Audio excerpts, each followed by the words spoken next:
የዚች ቃልና የዚች ቃል ልዩነታቸው ምንድን ነው?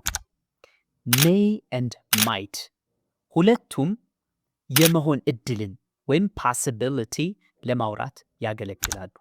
ለምሳሌ it may rain ሊዘንብ ይችላል። it might rain ሊዘንብ ይችላል። በአማርኛ ሁለቱም ተመሳሳይ አይነት ትርጉም አላቸው። ነገር ግን ወደ እንግሊዝኛው ስንመጣ ማይት ከሜ ይልቅ የመሆን እድሉ ዝቅ ላለ ነገር ነው የሚያገለግለው። ለምሳሌ ቅድም እንዳለው it may rain ስንል ሊዘንብ ይችላል 50% ነው ማለት ነው።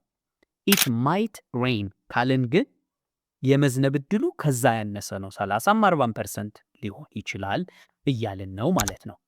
ሌላኛው የሜይ እና የማይት ልዩነት ፈቃድ ለመጠየቅ ሜይን ብቻ እንጠቀማለን፣ ማይትን አንጠቀምም። ለምሳሌ እዚህ ጋር መቀመጥ እችላለሁ ስንል may I sit here ማለት እንችላለን። ለፈቃድ አገለገለ ማለት ነው። might I sit here ግን አይባልም። may I sit here በማለት ፋንታ can I sit here ማለት ይቻላል። ነገር ግን may በጣም ሪስፔክትፉል ፖላይት እና ፎርማል ዌይ ነው። ከዛ ውጭ የተለየ ነገር የለውም ማለት ነው። that's all I have for today። የገባችሁን ነገር የተረዳችሁትን ነገር ኮሜንት ላይ ጻፉልኝ። አመሰግናለሁ። see you next time።